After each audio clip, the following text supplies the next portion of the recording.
വരകൂ. വാംബ്ലി sir നമസ്കാരം. ഇതാണ് ഞാൻ പറഞ്ഞ രഘു. മനസ്സിലായി. ഹായ് അമ്പിളി ഇരിക്കും. മഹാലക്ഷ്മി ടെക്സ്റ്റൈൽസ് നടത്തിയ ആളല്ലേ? അതെ. അത് മുന്നോട്ട് കൊണ്ടുപോകാൻ പറ്റിയില്ല. അതറിയാം. വരുന്നത് രഘുവാണെന്ന് അറിഞ്ഞപ്പോ ഞാൻ താങ്കളെക്കുറിച്ച് അന്വേഷിച്ചിരുന്നു. വേറൊന്നും കൊണ്ടല്ല, എൻ്റെ അച്ഛൻ നല്ല രീതിയിൽ നടത്തിക്കൊണ്ടിരുന്ന സ്ഥാപനമായിരുന്നു ഇത്.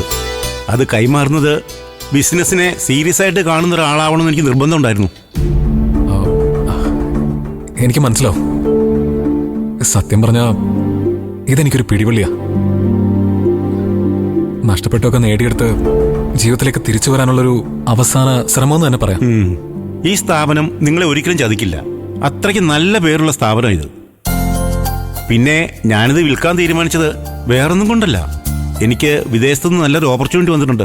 ഒരുപാട് നാളുകൊണ്ട് ഞാൻ ശ്രമിച്ചൊരു അവസരം അത് വിട്ടുകളയാൻ എനിക്ക് മനസ്സ് വരുന്നില്ല. സ്ഥാപനം ആരെങ്കിലും ഏൽപ്പിച്ചിട്ട് പോകാന്ന് വെച്ചാൽ അത് വലിയൊരു റിസ്ക്കാ. കാര്യങ്ങളൊക്കെ ഞാൻ രഘുവിനോട് പറഞ്ഞിട്ടുണ്ട്. ഈ കച്ചവടം നടന്ന അത് രണ്ടു കൂട്ടർക്കും ഗുണം ചെയ്യുമെന്ന് എനിക്ക് ഉറപ്പാണ്. അത് പിന്നെ അങ്ങനെ തന്നെയല്ലേ വേണ്ടത്. അതെ, വിലയും കാര്യങ്ങളൊക്കെ ഒത്തുവന്ന നമുക്ക് മുന്നോട്ട് ചിന്തിക്കാം, അല്ലേ അമ്പിളി? അതെ. അതിനു മുമ്പ് നമുക്ക് മൊത്തത്തിലെല്ലാം ഒന്ന് കാണാം. കണ്ട് ഇഷ്ടപ്പെട്ടിട്ടുണ്ടെങ്കിൽ മാത്രം ബാക്കി കാര്യങ്ങൾ നമുക്ക് സംസാരിക്കാം. അതെ അതെ, ഈ രണ്ടു കൂട്ടരും എനിക്ക് വളരെ വേണ്ടപ്പെട്ടവരാ.